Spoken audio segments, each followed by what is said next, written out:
पापियों के पाप को है भारती। ओ श्री भागवत भगवान की है आरती, पापियों के पाप को है भारती।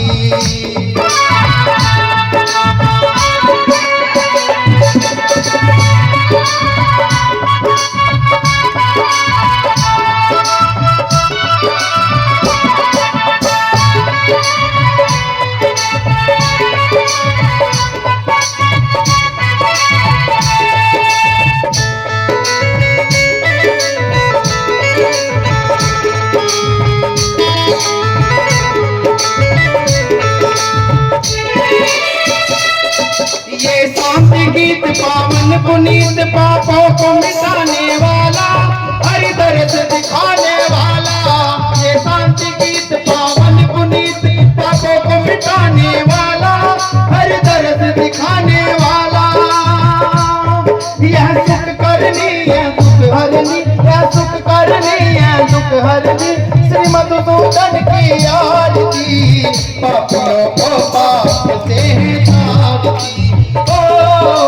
भागवत भगवान की है आरती, पापियों को पाप से है तारती।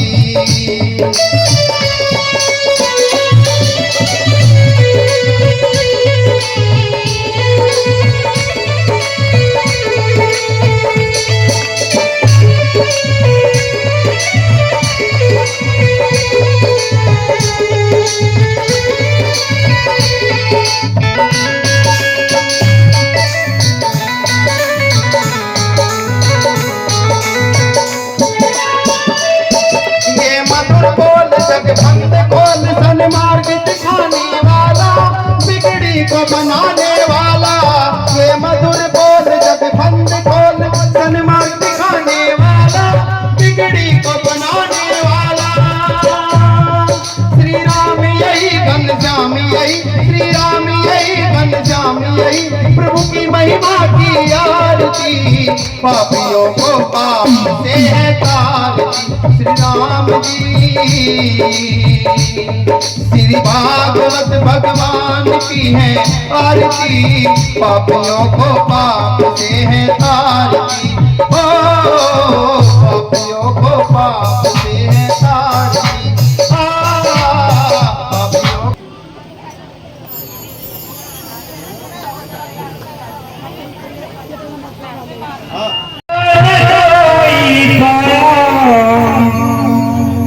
बिगड़ी बनाने वाले बाबा तेरी शरण में आया हो। बिगड़ी बनाने वाले बाबा तेरी शरण में आया। लिखने वाले लिख डाला, लिखने वाले लिख डाला, मिटाने कोई पाया। बिगड़ी बनाने वाले बाबा तेरी शरण में आया हो। बिगड़ी बनाने वाले बाबा तेरी शरण में आया।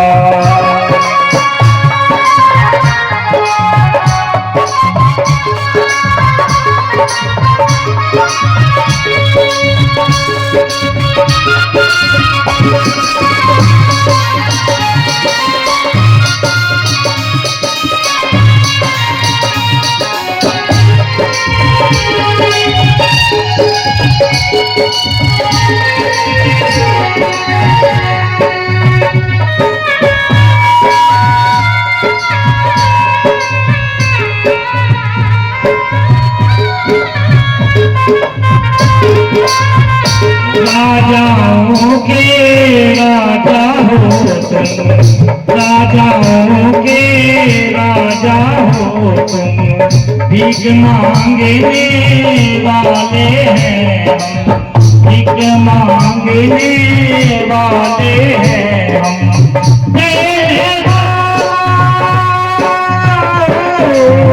देने वाला ये ना सोचे के मांगने कौन आया, बिगड़े बनाने वाले बाबा तेरी शरण में आया हो, बिगड़े बनाने वाले बाबा तेरी शरण में आया। में गुरुजी से मैंने पूछा, गुरुजी बोले बेटा उसमें शामिल हो जाओ और तुम तो सेवक हो, सेवक बनकर रहना और साथ करना। तो फिर मैंने कहा ठीक है, आज बुला। तो मैंने कि नंबर तो मेरे पास था नहीं, प्रधान जी को कहा, कुलदीप से कहा भाई बुला के लाओ कैसे भी करके उन्हें। तो आज आए हैं और फिर दो शब्द सुनेंगे, थोड़ी देर बैठेंगे क्या। जय जय श्री राम, जय जय श्री राम। देखो हिंदू संगठन इसलिए जरूरी है कि आज हमारे हिंदू भाई ही हिंदू होके कहीं धर्म के काम होते ना तो उन्हें मना पटा कर बहला के खड़ा कर देता लड़ने के लिए। और ये चलना छत्तीसगढ़ में ज्यादा हिंदियों के धर्म परिवर्तन करना। मुझे भी बुलाया जब किसी ने प्रवचन सुने तो बोले एक बार आप छत्तीसगढ़ आओ। वहां पे ईसाइयों ने नाक में दम कर रखा महाराज। फिर उसके बाद में आ गए ब्रह्म कुमारी, फिर उसके बाद में हंसराज वाले। मेरे पास मैसेज आया था कि ये हमारे यहाँ उद्दंड मचा रखा है और आप जब भी हम सुनते तो आप इनको खुलेआम बोलते हो। तो मैंने कि मैं किसी का लाई थोड़ी हूँ, मैं तो हिंदू और हिंदू की बात करूंगा। तो बोले कि ये लोगों ने इतना गरीबों को पैसा देकर, लोभ देकर अपने धर्म में ला रहे हैं कि हम इतना पैसा देंगे तो मैं हिंदू कौन सी मदद करते। ये मुझे बात बड़ी दिल पे लगी जब ये बात हिंदुओं ने कही कि वो ये कहते हैं ईसाई लोग कि अरे तुम्हारे हिंदू तुम्हारी क्या मदद करते हैं, रोटी हम तुम्हें देंगे, मकान हम तुम्हें देंगे और विवाह भी हम तुम्हारा कराएंगे। ये भगवान, मैंने ये बात सुनी तो मेरी तो जमीन खिसक गई। मैंने की चिंता न करो, हम जब आएंगे ना तो हमारी संस्था तो जो हमें संगठन करेंगे हम तुम्हारी सेवा करेंगे। क्योंकि गुरुजी ने हमें सेवा करने के लिए यहाँ बिठाया है, मालिक बनने के लिए नहीं, राजा बनने के लिए नहीं, सिर्फ सेवा करना है। तो उन लोगों को बड़ा दुख हो रहा छत्तीसगढ़ में, ये ज्यादा चल रहा है। तो जल्दी से वहाँ ठाकुर जी की कृपा होगी तो वहां भी पहुंचकर आप देखना। तो मैं तो जहाँ जाता हूँ लोग सुन के ही कहते हैं। तो मुझे आज बड़ा खुशी हुई जब गुरुजी के द्वारा सुना और इनके द्वारा जब हिंदू संगठन की बात सुनी तो दिल गदगद हो गया। ऐसा लगा कि अब हमें एक होकर हिंदू बनना है और हिंदू सनातन की जोत जग जग में पूरे देश विदेश में फैलानी है।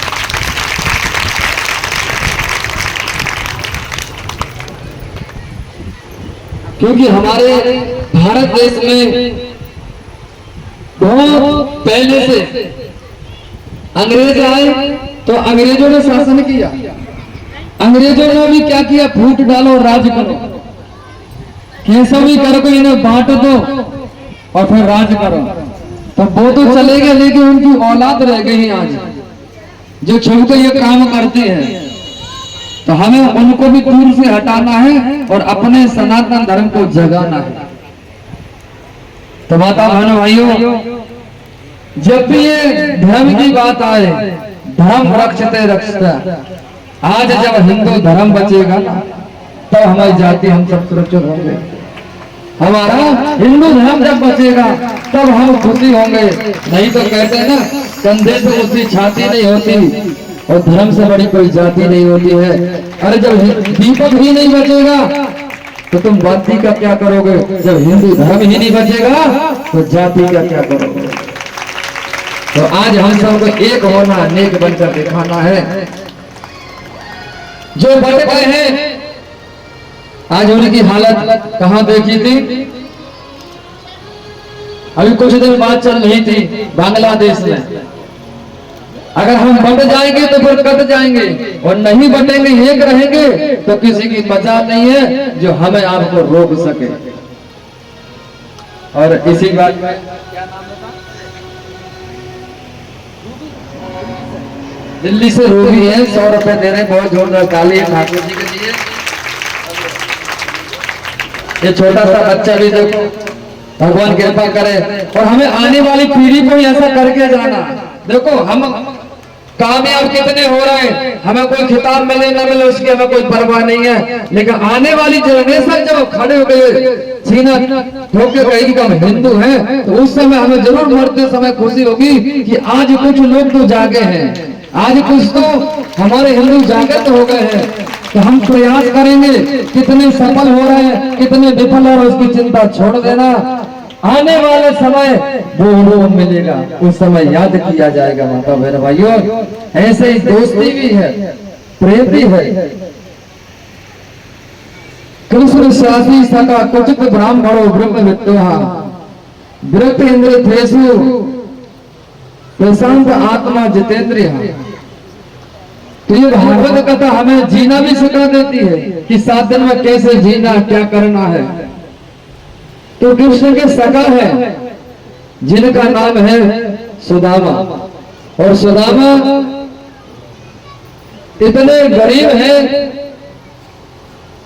लेकिन उनके घर में खाने के भी कुछ नहीं है, लेकिन भगवान से कभी शिकायत नहीं करते कि हमारे घर में भोजन नहीं है, ये मिल जाता।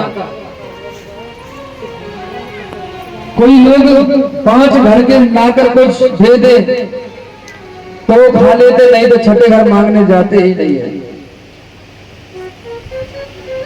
और ज्यादा भी नहीं चाहिए। हम आपको तो जो दरवाजे पे आ जाए तो खाली हाथ ना जाए, नहीं तो घर का पुण्य चला जाएगा। सुशीला घर घर जाती है, कोई दे देता है कोई नहीं देता है, लेकिन फिर भी भगवान को धन्यवाद करते हैं। माता बहन भाइयों, ऐसा कई वर्षों तक चलता रहा। सुशीला के घर में जो बच्चे हैं ना, किसी के पास पहनने के लिए है, ऊपर किसी के नहीं है, ऐसे ही घूम रहे हैं, लेकिन भगवान का धन्यवाद करते, जीवन तो दिया है। अब उनके घर में इतनी गरीबी क्यों आ गई? भाई भगवान के मित्र है तो गरीबी तो आनी नहीं चाहिए। कई लोग ऐसे कहते तुम तो मंदिर जाते हो, पूजा पाठ करते हो, तुम्हें तो कष्ट आने नहीं चाहिए, तुम्हें तो दुख आने नहीं चाहिए। तो उसका एक रीजन है। भगवान कहते हैं इस संसार में जो भूमि है ना, तुम्हें भोगने के लिए मिली है, जो पिछले कुछ करके आए हो, और अभी कुछ गलत करोगे तो फिर और भोगोगे।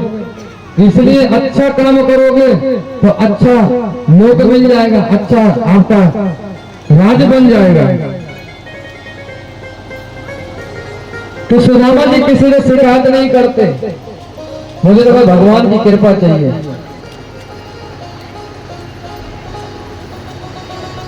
एक दिन सुदामा जी कि जो आसपास के मोहल्ले के लोग कहने लगे भाई तुम्हारी मित्रता तो भगवान से है, और भगवान के होकर भी तुम इतने दुखी हो, तो फिर मंदिर में पूजा करने का क्या मतलब है वहां जाने का? जितनी आप पूजा पाठ कर रहे हो ना, ये जो है ये आपको हिम्मत देने वाली है। जब कोई बड़ा से बड़ा संकट आ जाता है तो आप उससे बच जाओगे। कैसे? जैसे डॉक्टर के पास जाओ, अगर ऑपरेशन हो रहा है ना तो डॉक्टर एक बड़ा ऐसा इंजेक्शन लगा देगा जिससे तुम्हारे शरीर को शून्य कर देते, फिर वो कुछ भी कर दे, तकलीफ होती कि नहीं? बिल्कुल नहीं होती। कहते ऐसे ही जब हम पूजा पाठ कर रहे हैं, धर्म का काम कर रहे हैं ना, तो बड़े से बड़ा कष्ट भी जीवन में आ जाएगा तो ऐसा बिल्कुल पता ही नहीं चलेगा, और हमें भगवान का धन्यवाद कर देंगे कि हमारे यहाँ से कष्ट चले गए। लोगों ने ताना मारना शुरू कर दिए, देखो भगवान का भक्त होकर भी गरीब है, भगवान का ये होकर भी इनके घर में कुछ नहीं है, तो क्यों भक्ति कर रहे? काम करो। लेकिन फिर भी भगवान का नाम लेना नहीं छोड़ा। और आज किसी से कहा जाए भजन करो, अरे 2 साल पहले मंत्र लिया था कुछ असर हुआ ही नहीं, तो क्या करेंगे? असर को ये सो थोड़ी है कि महाराज तुम्हें जड़ से रोग खत्म करते हो। आयुर्वेदिक की दवाई होती है तो धीरे धीरे रोग को मिटावे, ऐसा ये मंत्र हो गए, धीरे धीरे असर करें और धीरे धीरे लगन लग जाती है। तो सुदामा जी के घर में धीरे धीरे लगन लगी है, सत्संग हो रहा है। और आज उनके घर में जानते हैं सत्संग खत्म नहीं हुआ। जीवन में कितना भी कलेश हो जाए, कष्ट हो जाए, शाम को रात्रि में बैठ जाते हैं गीता लेके, भागवत लेके, रामायण लेके, कि भाई हमारे घर में भगवान की कथा होनी चाहिए। तो सुदामा जी अपने बच्चों को भी समझा रहे हैं, बालकों को बता रहे हैं, पत्नी को बता रहे हैं। उधर से भगवान से निमंत्रण आ गया कि सुदामा जी को द्वारका में बुलाए। कोई महात्मा ने याद किया है और उन्हें बताया कि सुशीला को बताया, आज पता चला कि इनके मित्र हैं श्री कृष्ण। तो सुशीला ने क्या किया कि आज अपने पति से कहने लग गई, स्वामी जी जब बच्चे सो गए, देखो घर में ना ज्यादा ऊंची आवाज में बात भी ना करना चाहिए, ज्यादा जोर जोर से चिल्लाना भी नहीं चाहिए। बात भी आप करो ना तो घर में ही पता चले कि बस घर के बाहर ना चलना चाहिए। और झगड़ा हो तो और चुप होना चाहिए। अगर झगड़ा हो रहा है ना तो कहते अरे गुरु जी जब तक झगड़ा कैसे मतलब कहो, जब तक 2-4 घर में लोग इकट्ठे ना हो जाए, पता ना चले, तो झगड़ा कैसे पता चले कि घर में झगड़ा है ना। अरे भैया ऐसे करोगे तो घर को पुण्य चला जाए। कोई बात भी करना, झगड़ा भी करना तो शांति के साथ घर में बैठ के। सुशीला ने क्या किया, जब बच्चे सो गए तो पति से कहा, स्वामी जी हमें पता चला है कि आज ही चला है कि आपके मित्र हैं, तो आप उनके पास चले जाओ, गरीबी दूर हो जाएगी। सुदामा ने कहा, अरे ऐसे समय में गरीबी के समय बड़े लोगों से नहीं मिलना चाहिए, नहीं तो समझेंगे अरे ये तो बिल्कुल गरीब है, वो सम्मान नहीं करेंगे। मैं नहीं जाऊंगा, मैं तो स्वाभिमानी ब्राह्मण हूं, मैं स्वाभिमानी भक्त हूं भगवान का, मैं स्वाभिमान से रहना सीखा हूं। किसी ने अपमान कर दिया वहां पे तो मैं कैसे सो पाऊंगा, मैं यही रहूंगा। पत्नी ने फिर कहा, तुम्हारे मित्र हैं, तुम्हारा मन नहीं करता जाने का, मिलने का मन नहीं होता है। देखो पत्नी को कहा धर्म पत्नी, जो पत्नी अपने पति को धर्म में लगा दे। 3 तरह की पत्नी होती है महाराज। और चमन सिंह की तरफ से 200 रुपए ठाकुर जी के लिए सेवा है, वस्त्र है, जोरदार ठाकुर जी दया करें इनके परिवार में। सुशीला ने बार बार अपने पति से कह रही, स्वामी जी आप एक बार द्वारका चले जाओ। देखो पतियों को समय बहुत कम होता काम करने से, उनको काम ही इतना होता कि फुर्सत ही नहीं मिलती। तो कभी कभी ना कह दे करो कि जाओ स्वामी जी, कभी वृंदावन चले जाओ, कभी हरिद्वार चले जाओ, कभी 4 धाम की यात्रा चल रही है। साल में एक बार कहोगी, 2 बार कहोगी ना तो 3री बार तैयारी हो जाएगी। जैसे सुशीला कह रही अपने पति से कि स्वामी जी एक बार चले जाओ द्वारका जी के पास, द्वारका जी के दर्शन भी हो जाएंगे और द्वारका नाथ से मुलाकात भी हो जाएगी आपकी।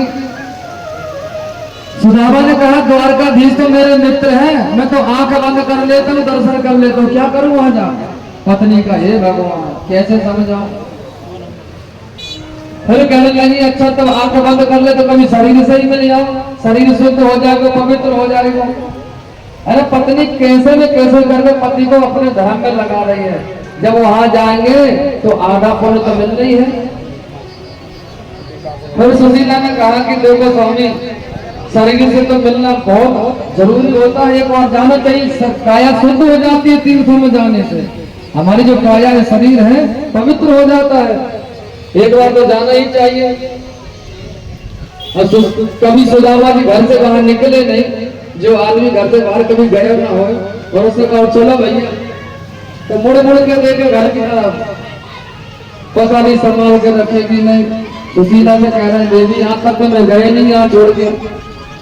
कहने लगी, स्वामी तुम चिंता मत करना, हम संभालेंगे घर की व्यवस्था, तुम तो जाओ अपने मित्र से मिलकर आना और जाते जाते तो संदेश दे देना अब मित्र के पास जा रहे तो खाली हाथ थोड़ी जाएंगे, कुछ ना कुछ तो लेके जाना चाहिए। तो क्या लेके जा रहे हैं? सुशीला ने कहा चिंता न करो, मैं 4 घर जाऊंगी, 4 मुट्ठी चावल ले आऊंगी और चावल लेकर आएंगे। और वो चावल अपने घर में नहीं रखे, मांग कर लाए। क्यों नहीं रखे? अगर घर में रखेंगे तो बच्चे खाएंगे। मांग के लाए तो ये चावल भगवान के पास जाना चाहिए, और जब भगवान देखेंगे तो उन्हें पता तो होगा कि हाँ ऐसी गरीबी है।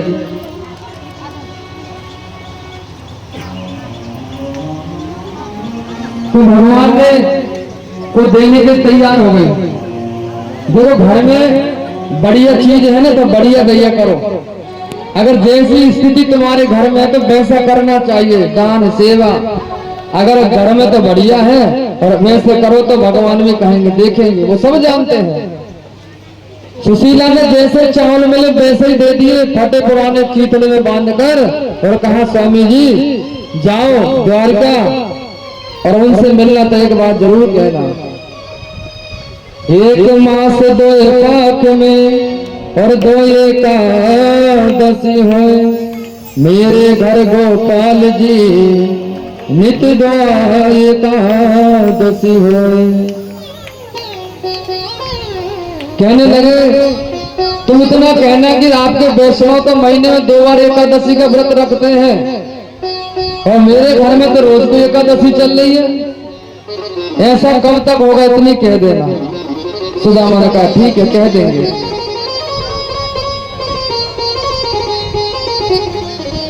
और सुदामा जी आज पहली बार घर से बाहर निकल रहे हैं।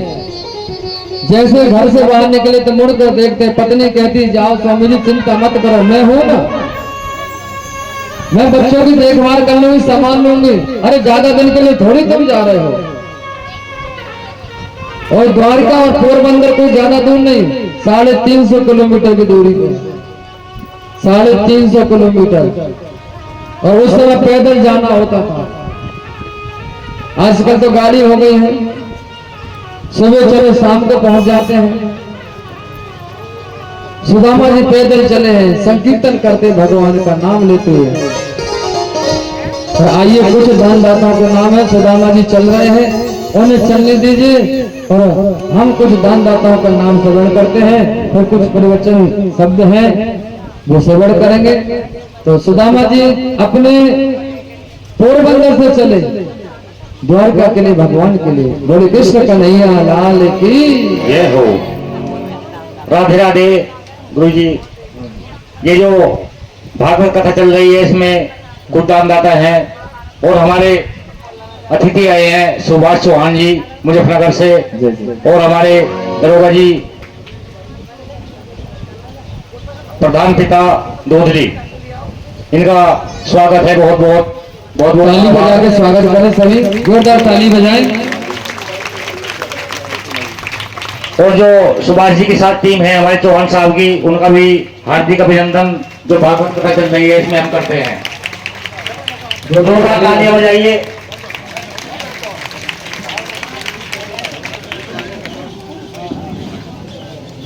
₹1100 उधम, ये जयपाल जी के लड़के हैं, इन्होंने जो कथा चल रही है इसमें ₹1100 का दाम दिया है। ₹2100 रामभूल, ताली बजाओ। रणवीर सिंह, ये रामभूल सिंह रणवीर जी के लड़के हैं, इन्होंने ₹2100 का दाम जो भागवत कथा चल रही है इसमें दिया है। और ₹1100 नरेंद्र सैनी उर्फ नाथीराम सैनी, ये जो कार्यकर्ता आपके रूप में 3-4 दिन से लग रहा है, इसकी सेवा है छोटी सी भेंट कथा के लिए। और ₹1100 रविंदर, ये गांव सिवाई के रहने वाले हैं, कोई गांव है सिवाई, वहां के रहने वाले हैं, इन्होंने ₹1100 कुलदीप जी को दिए हैं, उनका बहुत बहुत धन्यवाद। ताली बजाइए, उनको भी पता चल जाए कि भाई हमारा भी वहाँ सम्मान, हमारा भी नाम लिया जा रहा है। और ₹1100 गुप्त दान आए हैं, इसमें 15 किलो गेहूं भी हैं, और ₹1100 गुप्त दान दिए हैं। ₹1100 मिट्ठू, ये सुभाष का लड़का है मिट्ठू खोजो में, इस बच्चे ने ₹1100 का दान जो भागवत कथा चल रही है इसमें दिया है, इनका बहुत बहुत धन्यवाद। और ₹2100 सुभाष, ये प्रेम सिंह के लड़के हैं द्रोपो में, इन्होंने 2100 रुपए का दान जो कथा चल रही है इसमें सहयोग किया है। इन सभी का बहुत बहुत धन्यवाद, सभी का बहुत बहुत आभार। और दानदाता और भी हैं, गुरुजी थोड़ी देर बाद और या अभी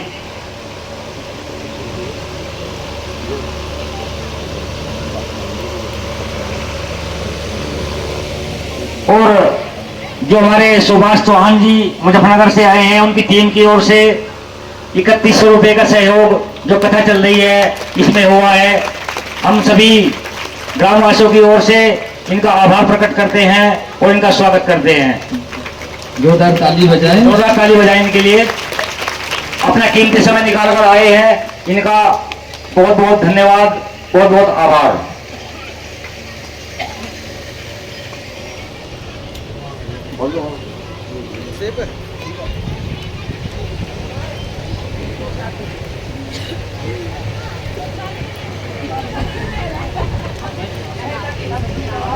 है जी मास्टर जी, बोल दो शब्द आप।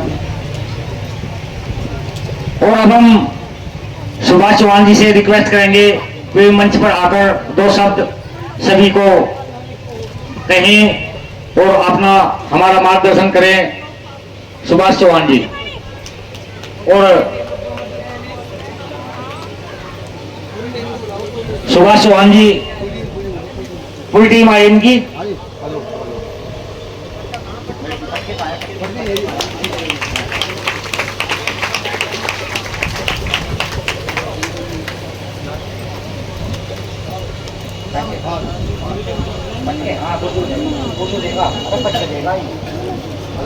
थोड़ा पीछे खोलो।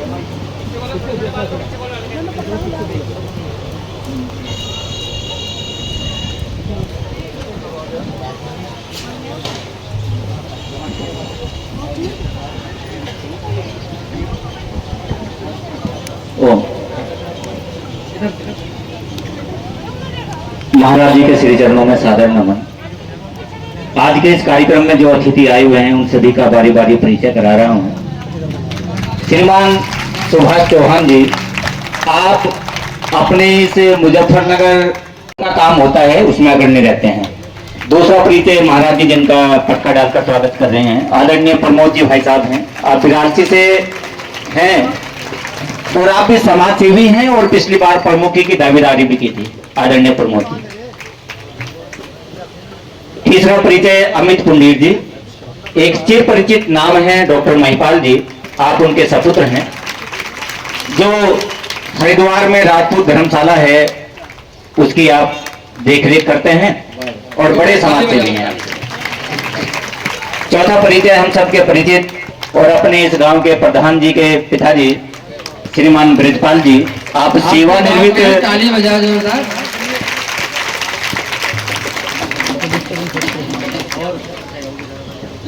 कितने और नाते जी बता रहे हैं कि आपने 5100 रुपए का इस कथा के लिए सहयोग भी किया है।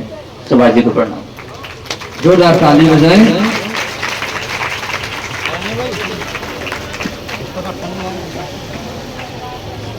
सुभाष जी, मैं एक कुर्सी छोड़ती हूँ थोड़ा सा।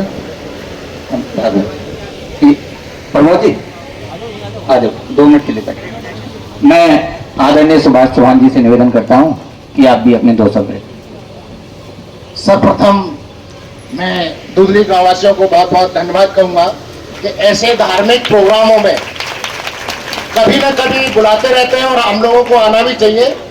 और मैं अनुरोध भी करूंगा कि जो भागवत जो चल रही है, अपनी बहनों से माताओं से अनुरोध करना चाहूंगा कि जो सुना है उसका अनुसरण जरूर करें।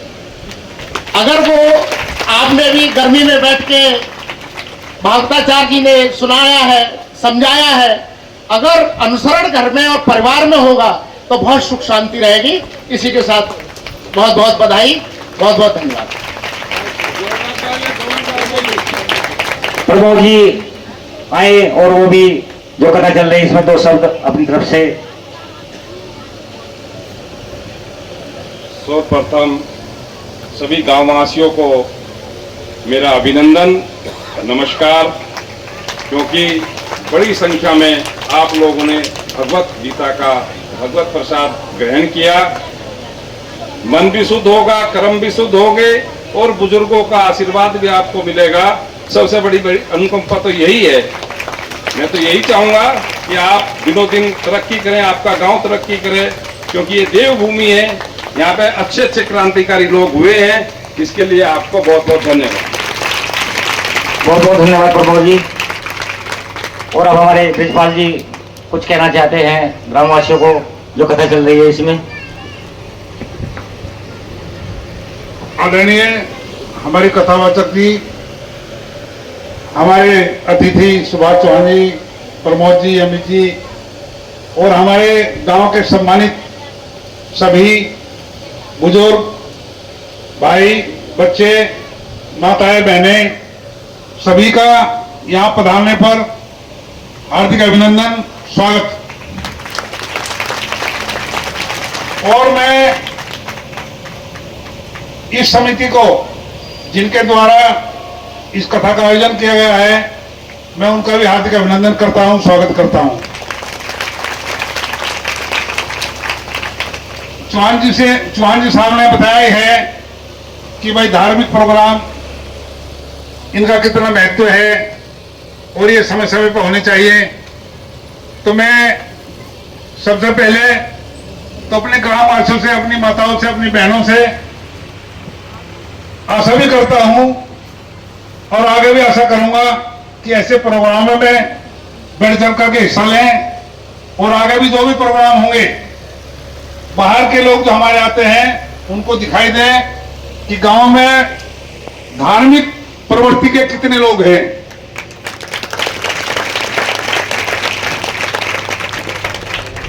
इसी के साथ साथ मैं सभी को धन्यवाद दूंगा कि भाई आप लोगों ने जो हमारे अतिथि आए हैं बाहर से, इनका आपने भव्य स्वागत किया और आगे भी ऐसे ही होता रहे, करते रहे प्रोग्राम और हम लोग सब उसमें सम्मिलित होते रहे।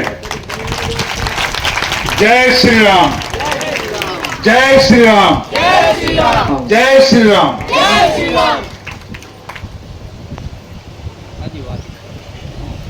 राधे राधे गुरु जी। और अब हमारे सौरभ मास्टर जी कुछ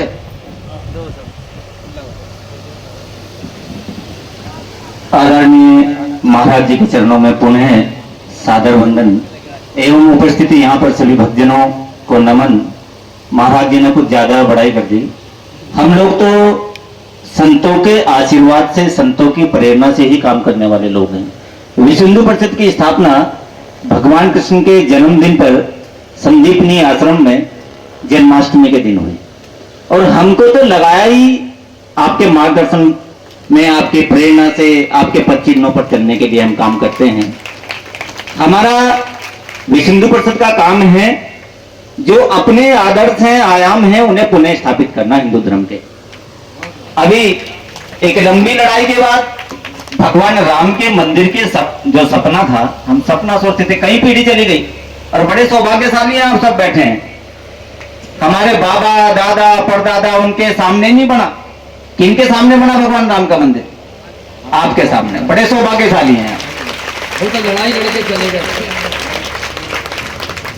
और कितना संघर्ष रहा और कैसी कैसी कठिनाइयां कार्यकर्ताओं ने झेली हैं, नाखून तक खींचे हैं, गोलियां खाई हैं, तब राम मंदिर बना है। ऐसे ही नहीं हाथ जोड़ के बना, बड़ा संघर्ष रहा। और मातृ शक्तियों का भी कितना योगदान रहा बता नहीं सकता माइक के माध्यम से। क्या क्या उनके साथ हरकत की तथा उस समय जो सरकार थी क्या क्या किया, बड़ा अशोभनीय व्यवहार उनके सामने हुआ कार सेवकों पर।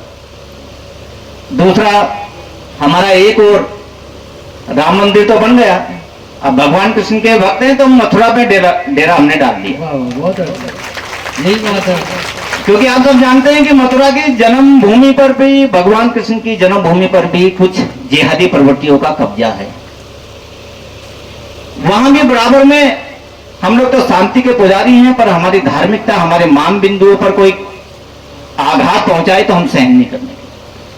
राम मंदिर को हमने आदर्श के रूप में मनाया। भगवान राम मर्यादा पुरुषोत्तम राम थे, मर्यादा में रहकर लगभग 350 साल की लंबी लड़ाई के बाद बनाया। मर्यादा में रहे। कोर्ट सबूत मांगता, राम सबूत देते रहे। लो जी सबको पता है भगवान राम कहां पैदा हुए थे? यहीं अयोध्या की भूमि पर पैदा हुए, और फिर भी सबूत मांगे यहीं की अदालत, यहीं का सब कुछ हम देते रहे। अब भगवान कृष्ण की जन्मस्थली की बारी है। अब भगवान कृष्ण कौन से? चक्रधारी। तो अब तो हम चक्र को धारण कर कर उसको भी लेंगे, बड़ी जल्दी लेंगे, और हम सब लोग लग चुके हैं। ये 2-3 बातें हमको ध्यान में रखनी है। वैसे तो बिहारी जी की कृपा है जो आप सब यहाँ बैठे हैं, नहीं आप भी घर ही होते अगर बिहारी जी की कृपा ना होते। आप भी आराम करते, एक दूसरे की चुगली करते। ये बिहारी जी का ये आशीर्वाद आपको मिल गया। आप सोचते हो बिहारी जी का आशीर्वाद नहीं मिला, तो मिल गया भाई। अगर आशीर्वाद नहीं होता तो आप यहां नहीं आते, घर ही रहते। अभी कुछ बातें जो हमें अमल करनी पड़ेगी। गोपाल जी हमारे सामने हैं, तो कल भी गोपाल जी के विषय में बोला था, आज भी गोपाल जी के विषय में बोल के अपनी बात खत्म करूंगा। गोपाल जी ने पूरे जीवन भर माखन खाया, और हम अपने गोपाल जी को क्या खिला रहे हैं? क्या खिला रहे हैं? हाँ, गोलू भैया कह रहे हैं हम भी खिला रहे हैं। मिल्क केक कट रहा है गोपाल जी के जन्मदिन पर, ये कट रहा है, वो कट रहा है, बस मेरे और ज्यादा ना कह लो क्या क्या हो रहा है। और गोपाल जी हमारे घरों में भी हैं। जो बच्चे हैं ना हमारे, वो हमारे गोपाल ही हैं। अगर वो बिगड़ गए ना, तो गोपाल जी की रखवाड़ी करने वाला कोई नहीं होगा। अपने बच्चों को भी ध्यान रखते हैं। जैसे सुबह उठते ही हम गोपाल जी को देखते हैं, अरे उन्हें उठा दो, गोपाल जी के भोग लगा दो। एक बार बच्चे को देख लें कि वो क्या कर रहा है। अपने छोटे बच्चों पर ध्यान रखें। ये भारत आज इसका युवा नशे की कगार पर है, और सब जानते हैं, आप भी जानते हैं अपने बच्चों के बारे में। क्या कर रहे हैं हमारे बच्चे? रोजाना इसी के ही रहते हैं फोन। लड़कियां एक रील बनाने के चक्कर में अर्धनग्न होगी, हिंदुओं की पैर मिट की बिल्कुल। क्यों भाई? ऐसी नौबत आ गई। अभी एक फोन आ रहा था मध्य प्रदेश से, तो पांडे जी हैं महाराज जी वहां, तो पांडे जी पे से 1.5 लाख रुपए उस परिवार ने ठगे, और वो उल्टी अब मुझे कह रही है भाई साहब मेरे साथ ये हो गया वो हो गया। अब दूसरे पक्ष को सुना तो असलियत क्या थी, वो यही था। हिंदू लड़कियां भी बहुत ज्यादा इस परिवारों को, खानदान को, कुल को शर्मसार कर रही हैं। हमें ध्यान देना पड़ेगा अपनी लड़कियों को। मोबाइलों पर ध्यान दो क्या कर रहे हैं। बच्चों पर ध्यान देना पड़ेगा। अगर कोई झुट्टो भी कह रहा ना कि तुम्हारा बच्चा वहां खड़ा था और वो शराब पी रहा था या गुटखा खा रहा था, तो आप उससे लड़े ना। हमें बहुत सारे तो लड़ चुके हैं, प्रमाण देते हैं पहले हमारा तो हो ही नहीं सकता, हमारा तो खा ही नहीं सकता, हमारा तो बहुत बढ़िया है। और पता जब चलता है जब वो गलत काम करता है। तो थोड़ा ध्यान रखिए, अगर कोई कहता भी है तो उसे माने और देखें। आप सब जानते हैं पांडव 5 कौरव 100। गांधारी क्या थी? अंधी थी क्या? अंधी थी क्या? कौन थी अंधी? अंधा कौन था? धृतराष्ट्र। कौरवों के पिता अंधे थे। तो जिम्मेदारी किसकी बनती है बच्चों का पालन पोषण करने की? माता की बनती है। और उस माता ने क्या किया? धृतराष्ट्र तो अंधे थे, उस माता ने भी अपनी आंखों पर पट्टी बांध ली, और पट्टी बांधने का परिणाम यह हुआ कि कौरव गलत लाइन पर चले गए। सबकी शिक्षा संदीपनी आश्रम में हुई, पांडवों को भी वही हुई, कौरवों की भी वही हुई, और परिणाम ये आया कि राक्षस प्रवृत्ति के बन गए दुर्योधन। तो पट्टी ना बांधे आंखों पे अपने, ये पट्टी को खोलें। गोपाल जी भी प्रसन्न तभी होंगे। गोपाल जी ने जीवन भर यही काम किया। यदि आपके बच्चे बचे रहे तो गोपाल जी प्रसन्न होंगे। भगवान कृष्ण ने कहा है, जीवन का सार दिया, कर्म करें, फल की इच्छा, और कर्म करें। आप बिना कर्म के ही फल की इच्छा करते, भगवान मुझे ये दे दे, भगवान तो ये नहीं करा वो नहीं करा। कर्म तो करें, सही दिशा में काम करें तो फल भी अच्छा मिलने वाला है। तो मेरी आपसे अनुरोध है, अच्छी बातें सुने। महाराज जी आए, इस गांव के सौभाग्य की बात है।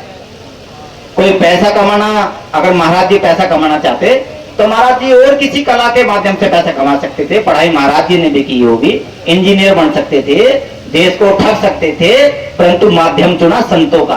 और ये देश जब तक सुरक्षित है जब तक संत हैं हमारे बीच में, और जिस दिन संत हट जाएंगे ना तो इस देश का बड़ा दुर्भाग्य होगा।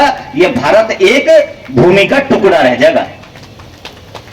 ये अफगानिस्तान जहां की महारानी गांधारी हुआ करती थी, अब गांधार जो था वो अफगानिस्तान बन गया और मुस्लिमों का राज्य हो गया, मुस्लिम देश हो गया। और भारत की स्थिति ऐसी ही है। आज हिंदू अनेक राज्य में अल्पसंख्यक हो गया। बंगाल जहां हम कहते थे काली कलकत्ते वाली, आज वहां कथा नहीं हो सकती। सबसे पवित्र भूमि, क्रांतिकारी भूमि बंगाल की थी। हिंदू ने लड़ना नहीं सीखा अपने अधिकारों के लिए। लड़ना सीख लें, और जो कहते हैं ना एक एक एक इसे बलशाली बना लें, नशे से बचा लें, यही ईश्वर भक्ति है। कुंती माता ने यही किया, अपने पांचों को किससे बचाया? नशे से, बुरे व्यसनों से, सारी चीजों से बचा के रखा। एक बार को बुरी संगत में, को जुए में को पड़े, तभी भगवान कृष्ण ने उन्हें समझाया और अच्छे मार्ग पर लेके आए। इस कथा का सार आपको समझ में महाराज जी ने बता दिया होगा। हिंदू धर्म के लिए काम करना, अपनी आने वाली पीढ़ी को बचाना, इस राष्ट्र को बचाना, ये हम सबकी जिम्मेदारी है। अगर ये हिंदू सुरक्षित नहीं रहा तो भगवान कृष्ण की भूमि भी सुरक्षित नहीं रहेगी। हमारा केवल यही ध्येय है कि हमारे मंदिर का दरवाजा लकड़ी का है, आज सोने का बन जाए। आज आपने सोने का बना दिया, कल उसकी चिंता कौन करेगा कि सुरक्षित होगा या नहीं होगा। आपके भगवान नाम का मंदिर पहले भी था, बाबर आया तोड़ दिया, मस्जिद बना दी, कैसे सुरक्षित होगा? वो सुरक्षित तब होगा जब हिंदू सुरक्षित होगा। तो पुनः आप सभी से आग्रह कि आप सभी अपने ग्रंथों के अनुसार चलें। हमारी गीता और महाराज जी से मैं तो एक चीज कहूंगा, भागवत के बाद अंतिम दिवस पर आप आधा घंटा भागवत गीता के जो अध्याय हैं संक्षेप में उनके बारे में बता दिया था, समझ में आ जाए। हमारे यहाँ गीता कब पढ़ते हैं? कब पढ़ते हैं गीता हमारे यहाँ? जब सांस ना निकले, कई दिन तड़पते हो जा, और तब कहें यारी मैया लइए उठा के गीता, या बुढ़िया मरी नहीं रही या गाय मरी नहीं रही, जब अंतिम समय पढ़ाते हैं गीता। गीता जीने का अधिकार है। अगर आपने जीते जी पढ़ ली ना, जब उम्र है पढ़ने की, तो निश्चित रूप से जीवन में कोई भी आप में दोष नहीं आने वाला। भगवान कृष्ण के साक्षात दर्शन हो जाएंगे आपने गीता अगर पढ़ ली शुरू में। आप कोई गलती करने के ही नहीं जीवन में, कोई पाप करने के ही नहीं जीवन में। और गीता कब पढ़ाते हैं हमारे यहाँ?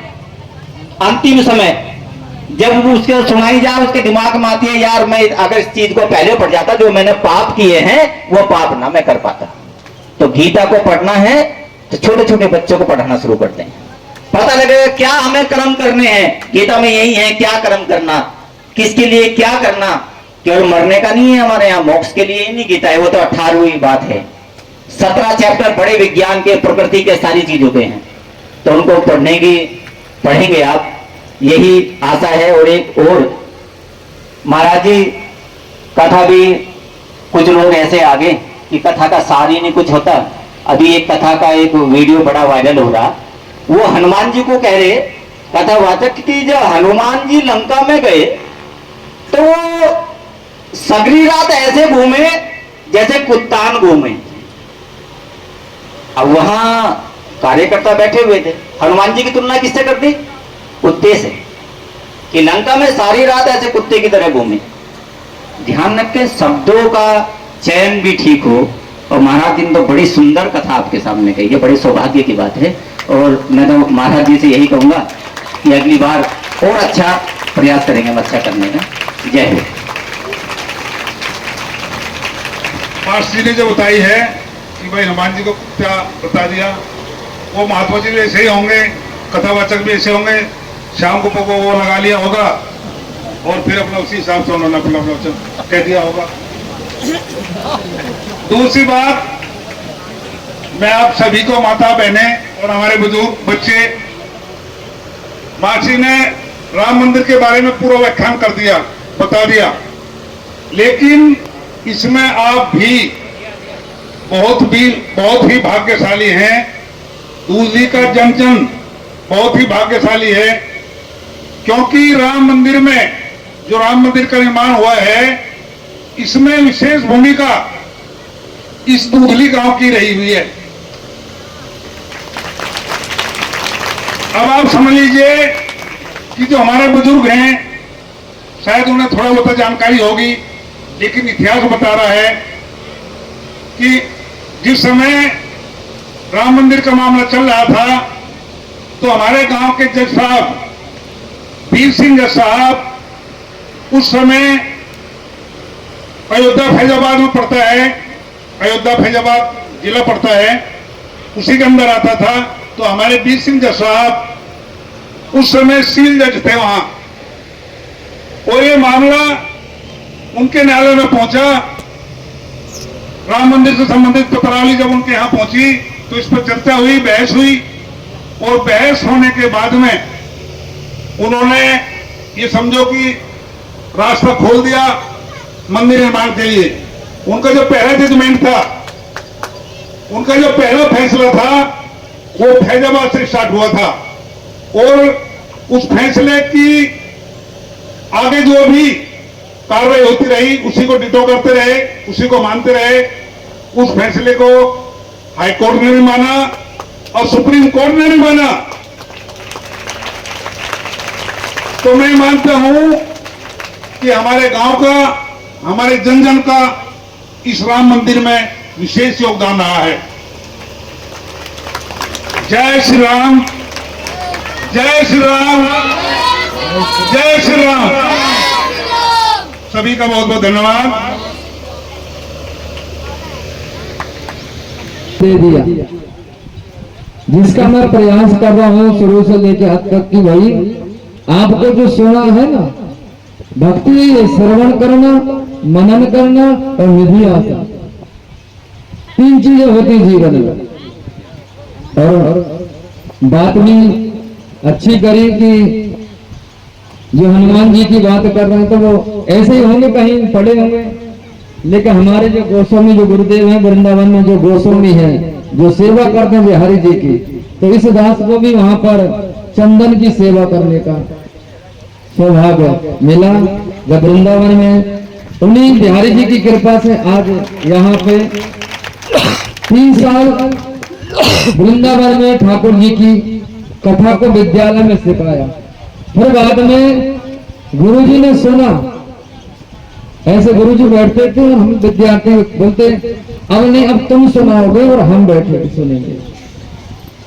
तो उस समय की बात आज याद में आ गई मुझे कि कभी भी हो, कुछ भी हो जाए, तीनों का जीवन में 3 चीजें जीवन अपनाना है, सुनना है, श्रवण, मनन और निधि आशा। जब आप ये कर लोगे तो आप कुछ भी कर सकते हो। तो मैं बोलने लायक नहीं था, लेकिन आज इतने बड़े बड़े जो बोल रहे हैं, कितना सम्मान की बात है।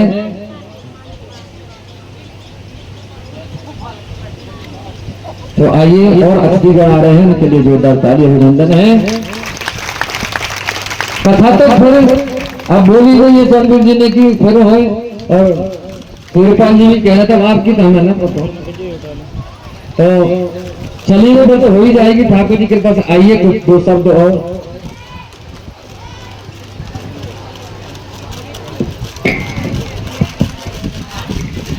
अपने इस पवित्र कथा स्थल पर अपने छोटे अनुज आदरणीय कुशलवीर जी,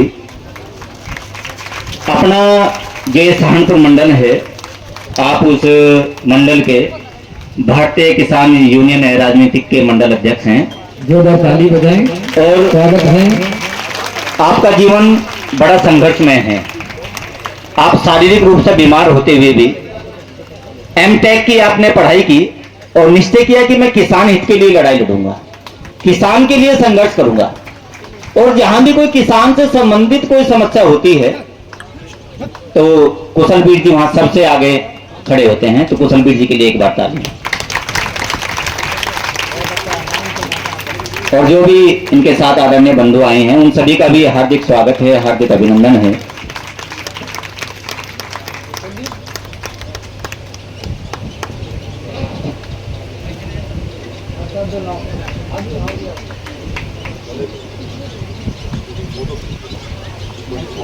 लग रही है।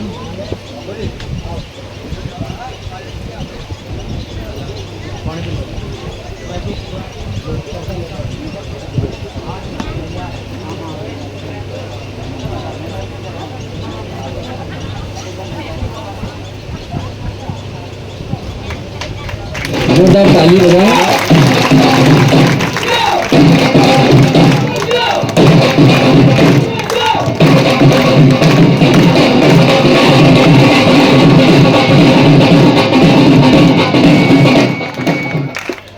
आदरणीय कुशलवीर जी से भी निवेदन है कि संक्षेप में आकर कुशलवीर जी 1 मिनट में अपने शब्द रखें, तो कथा में विलंब हो रहा है और बहुत ज्यादा। सभी इस मंडप में उपस्थित सभी आत्मजनों को, माताओं बहनों को, सभी को ओम जय भगवान, हरे कृष्णा। आज इस दूधली की पावन धरती पर एक बहुत ही बड़ा कार्य, भगवत कार्य इस संसार में, इस धरती पर अगर सबसे बड़ा कोई कार्य है तो भगवत कार्य है। और उसमें आप सब लोग इस तरीके से सुन रहे हैं ध्यानपूर्वक, और बच्चे जो हमारे आने वाली पीढ़ियां हैं वो संस्कारित हो रही हैं। और साथ में आज हमें भी सौभाग्य प्राप्त हुआ कि हमारे कानों में भी कुछ वो अमृत वाणी हमें भी सुनाई दे। इसके लिए मेरे कुछ पुण्य कभी रहे होंगे, 2 कदम इधर की ओर आए। इसके लिए मैं धन्यवाद करता हूं अपने सभी आयोजकों का, और साथ में हमारे व्यास पीठ पर बैठे हमारे पंडित जी का बहुत बहुत धन्यवाद, आभार। उन्होंने इतना सम्मान, इतना आशीर्वाद हम सबको दिया और हमारे लिए एक ऐसा अच्छा आयोजन किया, उसके लिए सभी का धन्यवाद। अभी हम सुनेंगे। धन्यवाद सर, धन्यवाद मास्टर जी। राजीव जी हैं और महाराज जी उनको आशीर्वाद दे रहे हैं। राजीव जी के द्वारा ये जल व्यवस्था है वो निःशुल्क है राजीव जी के द्वारा, और 1-2 दिन प्रसाद की व्यवस्था राजीव जी के द्वारा रही है। कुशलवीर जी का एक समाज के लिए योगदान मैं बताना भूल गया था। आप सब जानते हैं कि गुरुकुल के बिना भारत अधूरा है, और जब तक गुरुकुल रहे भारत बड़ा शक्तिशाली रहा, और गुरुकुल नष्ट हुए तो भारत कमजोर होता चला गया सारी चीजों से, आर्थिक भी और बौद्धिक स्तर से भी। तो हम लोग तो 1-1 इंच के लिए लड़ते हैं, दौड़ के लिए। भाई ने इतनी काट ली, पड़ोसी ने इतनी काट ली। 6 बीघे धरती, कितनी? 6 बीघे धरती कुशलवीर जी ने गुरुकुल के लिए दी है, और एक सुंदर सा गुरुकुल का निर्माण कार्य कसौली में चल रहा है। और वो गुरुकुल समाज के लिए है, कोई पैसा कमाने के लिए नहीं है। आज तो गुरुकुल को भी व्यवसायीकरण हो गया है, बहुत सारे लोग व्यवसायिक रूप में ले आए कि नाम गुरुकुल है और बड़े उसमें फीस रखते हैं। आपकी जो चिंता है वो यही है कि बेटियों का गुरुकुल है ना, हाँ, दोनों को एजुकेशन है, और बहुत नॉर्मली चार्ज के द्वारा उस गुरुकुल को चलाया जाएगा। आप सभी से अनुरोध भी है, अगर वो गुरुकुल स्थापित हो गया तो हमें इस पीढ़ी की चिंता तो हमारी खत्म हो जाएगी। अगर गुरुकुल में वहां पढ़ेंगे तो निश्चित रूप से भगवान कृष्ण जैसे ही बच्चे बनेंगे। गुरुकुल में पढ़े हैं तो उसके लिए भी हमें योगदान करना है, उसके बारे में भी हमें गुरुकुल के बारे में चिंता करनी है। धन्यवाद। एक बार जोरदार ताली है सभी के लिए, ठाकुर जी की कृपा से। और राजीव का तो मैं बहुत धन्यवाद कि गुरुकुल आज के समय होना ही है। जब हम अपने बच्चों को गुरुकुल में रखेंगे तो अंग्रेजी सभ्यता भूल जाएंगे, क्योंकि आज स्कूल में तो जाएंगे पढ़ेंगे, लेकिन बच्चे संस्कार नहीं मिलते। वहां पर स्कूल में संस्कार नहीं दिए जाते, केवल खाना कमाना है और बस। इसलिए गुरुकुल की बहुत अच्छी बात लगी है, और सभी अतिथि गणों का मैं तुम्हें हृदय से स्वागत करता हूँ। आइए अब भगवान की कथा में चलते हैं। सुदामा जी चल पड़े हैं भगवान की खोज करने के लिए, द्वारका के लिए। अब इतना विलंब आप जानते, जहां पर 300 किलोमीटर की दूरी, और सुदामा चलते चलते भगवान के लिए कह रहे हैं, ओ मैंने ढूंढ लिया रे जग सारा कि तेरे जैसा कोई नहीं, मैंने ढूंढ लिया रे जग सारा कि तेरे जैसा कोई नहीं, कोई नहीं, कोई नहीं, कोई नहीं, कोई नहीं, कि तेरे जैसा कोई नहीं। तू तो प्यार से भी, तू तो प्यार से भी लगता है प्यारा कि तेरे जैसा कोई नहीं। मैंने ढूंढ लिया रे जग सारा कि तेरे जैसा कोई नहीं।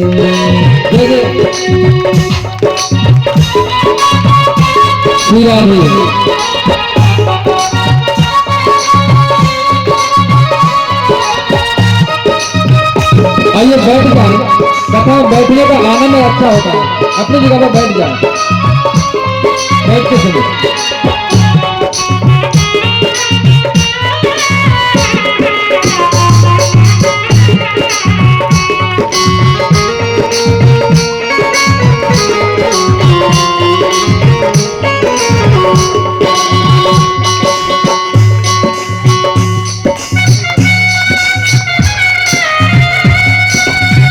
मन को मोहे मोहनी सूरत, मन को मोहे मोहनी सूरत, धीरज देती है तेरी सूरत, धीरज देती है तेरी सूरत।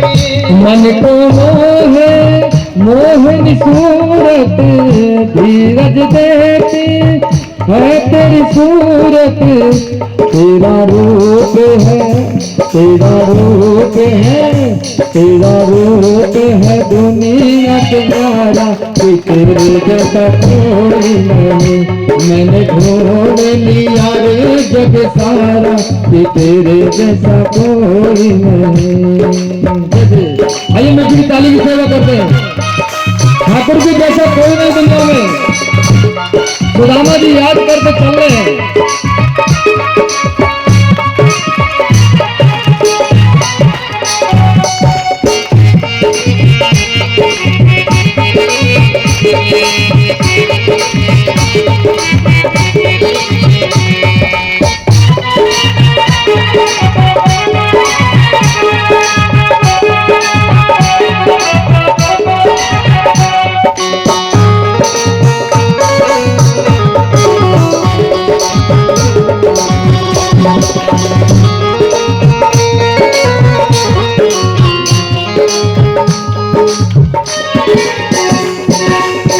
देखो तुझे तो चमक सवेरा, देखो तुझे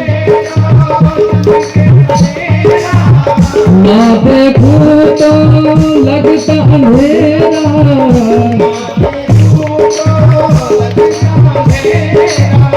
देखो तुझे तो चमक सवेरा, ना देखो तो लगता अंधेरा। तू उजाला, तू उजाला, तू उजाला जगत अंधियारा, तेरे जैसा कोई नहीं। मैंने ढूंढ लिया रे जग सारा कि तेरे जैसा कोई नहीं।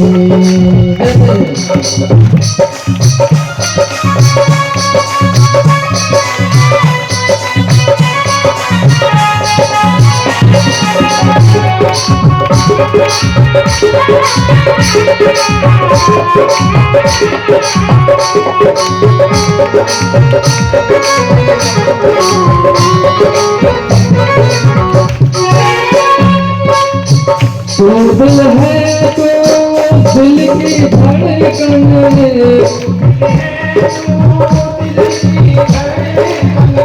इन सांसों की तू है गूंजन,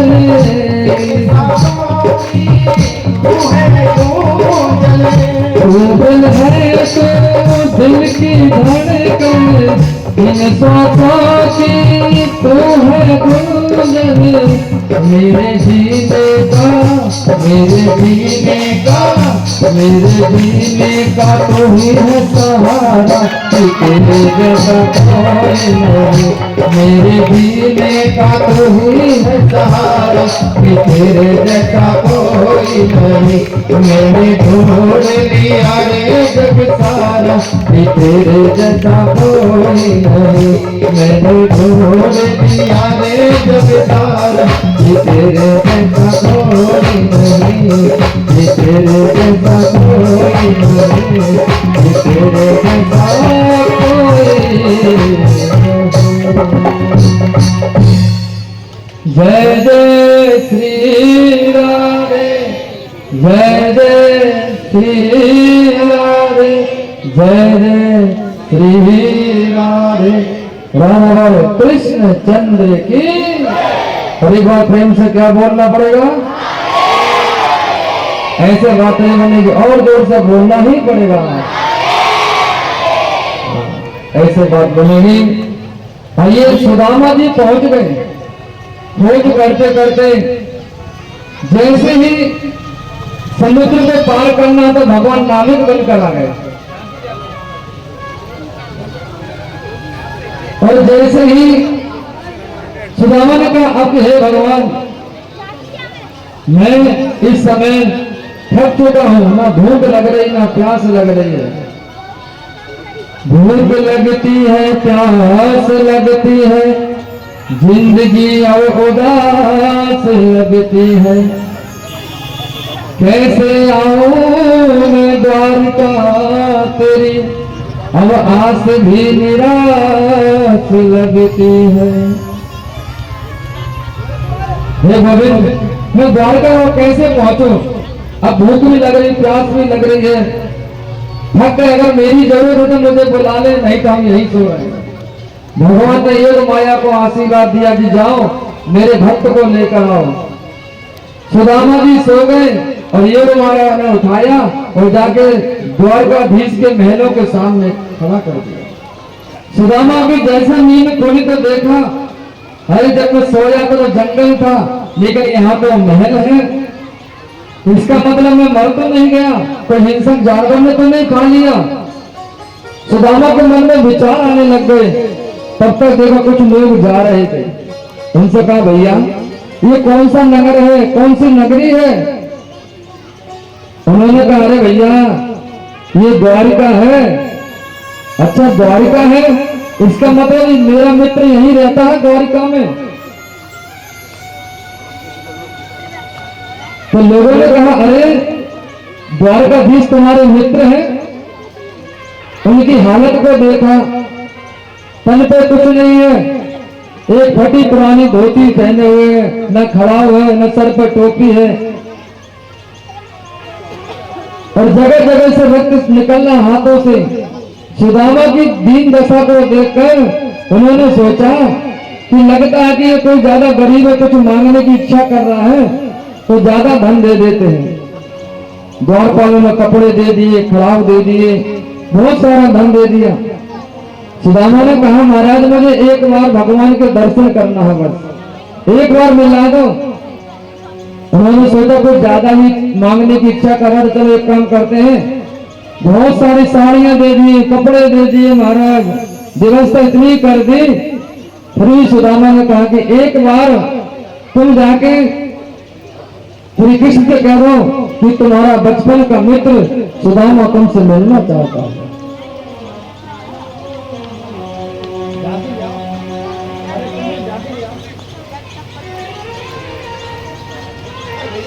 ये बार बार कह रहे हैं कि एक बार मुझे भगवान से मिला दो, मैं चला जाऊंगा यहां से।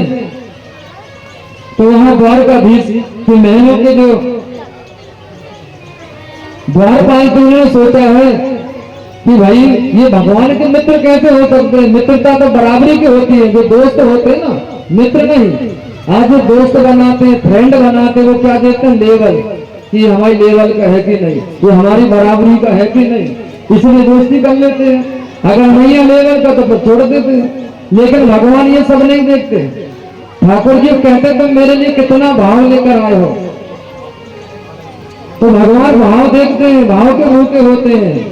भाव ना अगर नहीं है तो सब बेकार है। भगवान का वचन है, भाव का भूखा हूँ मैं, और भाव ही एक सार है, और भाव के बिना मुझे मिलता नहीं कोई सार है। भाव के बिना मैं किसी को मिलता ही नहीं हूँ। इधर भगवान के लिए इंतजार कर रहे हैं, कह रहे एक बार आ जाए। सुदामा ने सोचा चलो भगवान नहीं देखेंगे तो चौखट पे तो आ गया हूँ। जैसे मंदिर बंद हो जाते हैं तो दर्शन करना मुश्किल हो जाता, तो सोचा चलो मैंने देखो भगवान देख लेगा। प्रणाम करके जाने लग गए। द्वारपाल खड़े कर दो,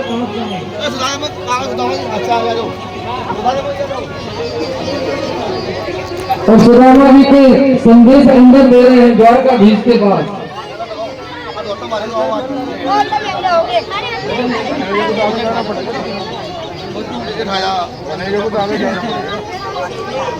द्वारपालों ने कहा कि महाराज क्या बात है बताओ, तो बोले एक बार मेरा संदेश दे दो द्वारकाधीश को। और कहने लगे, सुदामा जी कह रहे हैं अपनी दशा बता रहे हैं। शीश पगान जगा तन पे प्रभु जाने को आही बसो तेरी रामा। धोती फटी सी लटी दुपटी और पाय पवन की नहीं सामा। द्वार खड़ो दुज गुरुवन एक रहो हो चकित सो वसुधा अभिरामा। पूछत दीन दयाल को धामा बतावत अपना नाम सुदामा। जो सुदामा सुना इतना संदेश जाकर मेरे मित्र को बता देना कि उसका बचपन का मित्र मिलने आया है। और उसी समय द्वारपाल ने अंदर गए, भगवान उस समय सैर करने जा रहे थे। और भगवान ने कहा भाई कैसे आना हो गया, क्या बात है? तो बोले महाराज बरसों हो गए आपके दरवाजे में चौकीदारी करते हुए, बरसों बीत गए, लेकिन आज ऐसी विभूति आई है जिसका हम कोई बखान नहीं कर सकते। वो कैसे है? आइए सुंदर भजन बच्चों ने झांकी तैयार कर रखी, उनका दर्शन करते हैं।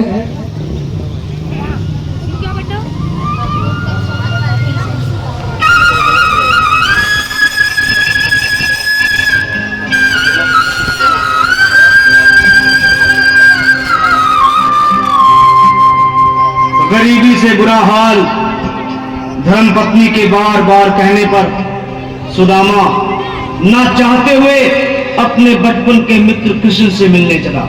द्वारकाधीश के महलों के अंदर जाने का प्रयास किया तो द्वारपालों ने रोका। किधर जाता है? सुदामा ने प्रार्थना की, ऐ द्वारपालो,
सुदामा जी के चरणों को धो डाला और कहा, मित्र परसों की बाद आए हो, चलो महलों में आराम करो, विश्राम करो।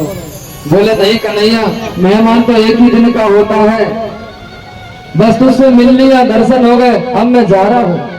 अरे नहीं, इतने दिनों के बाद आए हो, मित्र हो मेरे, वर्षों के बाद, चलो घर में पवित्र तो कर दो घर को।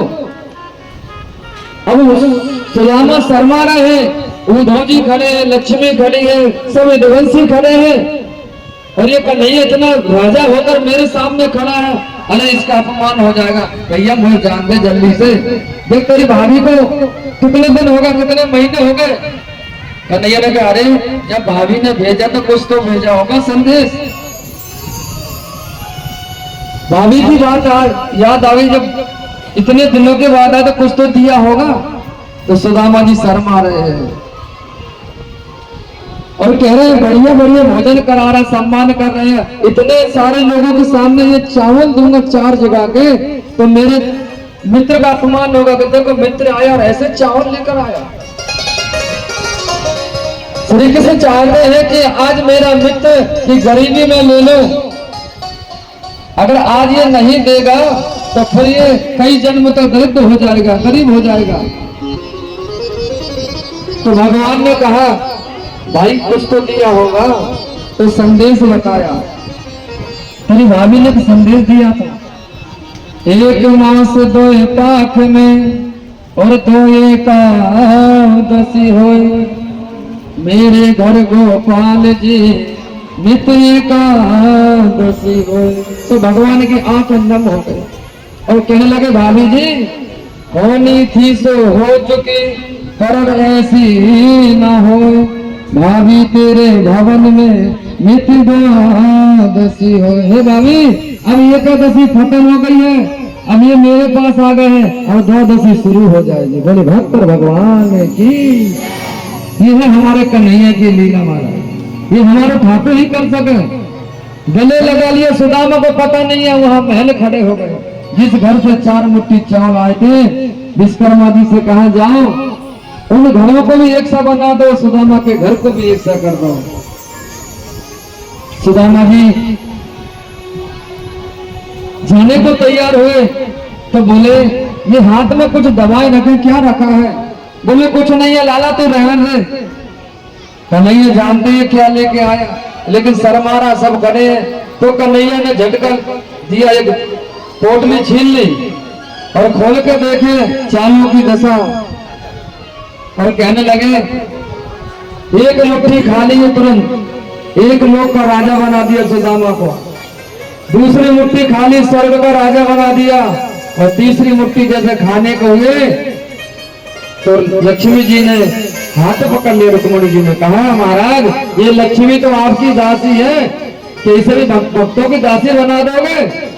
भगवान ने कहा, लक्ष्मी अरे मैं तो हूँ भक्तों का दास और भगत मेरे मुकुटमणि। ये लक्ष्मी कुछ भी नहीं है, मैं तो भक्तों के पीछे आगे घूमता रहता हूँ, फिरता रहता हूँ। मैं तो मेरे भाइयों, सुदामा जी ने कहा, अब मैं जाऊंगा, यहाँ नहीं रुकूंगा, शर्म लग रही, शर्म आ रहे हैं। तो जैसे आए थे ना वैसे ही चल दिए, और आज कन्हैया दरवाजे तक महलों के छोड़कर आए, गले लगा रहे हैं, और सुदामा जी ने कुछ नहीं लिया। क्यों? और आज जितना भी धन दिया सब सेवा में लगा दिया, समाज सेवा में लगा दिया, और द्वारिका में लोग भगवान को भूल गए हैं, और आज उनके भक्तों की जय जयकार होती है। कभी द्वारका जाएंगे ना तो सबसे पहले एक ही नाम लिया जाता, बोले सुदामा जी महाराज की, सुदामा जी महाराज की। क्योंकि आज सुदामा जी ने वो करके दिखा दिया कि मैं तो जो मिलता है तो सेवा करूंगा, समाज की सेवा, देश की सेवा, गरीबों की, अनाथों की। सुदामा जी अपने महलों को आए तो देखा वहां पर झोपड़ियां हटी खड़ी थी, वो झोपड़ियां कहाँ चली गई? यहाँ तो कंचन महल खड़े हैं। सुशीला ने कहा, महाराज ये आपके जाने का ही फल है। अभी कहा था ना, पति को बेटे करो तीर्थों में, कहीं भी कहीं जब आप गए थे ना तो भगवान ने ऐसी कृपा करी, मैं तो यहाँ थी और रात ही रात में महल बन गए।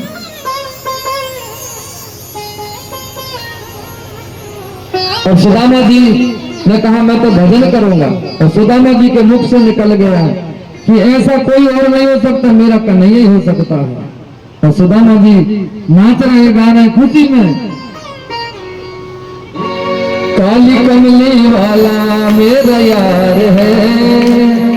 सुदामा कह रहे भाई आप लोग उससे यारी कर लेना, ऐसे मित्र बना लेना उसे, और उसके साथ अपना जीवन यापन करना। वो काली कमली वाला मेरा यार है, मेरे मन का मोहन तो दिलदार है। ओ काली कमली वाला मेरा यार है, मेरे मन का मोहन तो दिलदार है। तू मेरा यार है, मेरा दिलदार है। तू मेरा यार है, तू मेरा यार है। काली कमली वाला मेरा यार है, मेरे मन का मोहन तो दिलदार है। आइए मेरी ताली की सेवा कर दो, आज कन्हैया अपना बन गया है।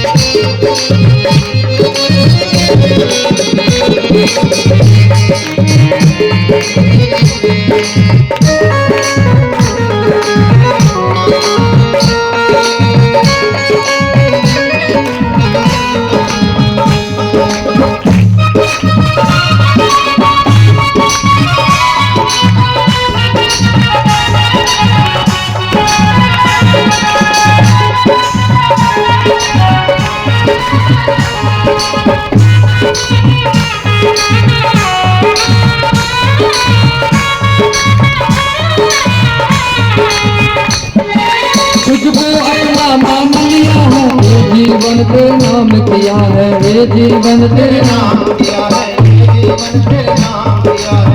कौन कौन कन्हैया को मान लिया? ईमानदारी से भैया, जिनने नहीं माना वो प्रयास कर लिया, वो भी मानने लग जाए। मान लिया ना, दोनों हाथ उठाओ। वो तुझको अपना मान लिया है, ये जीवन तेरे नाम किया है, ये जीवन तेरे नाम किया है, ये जीवन तेरे नाम किया है। तेरे हर बात पे मुझे एतबार है, हाँ तेरे हर बात पे मुझे एतबार है।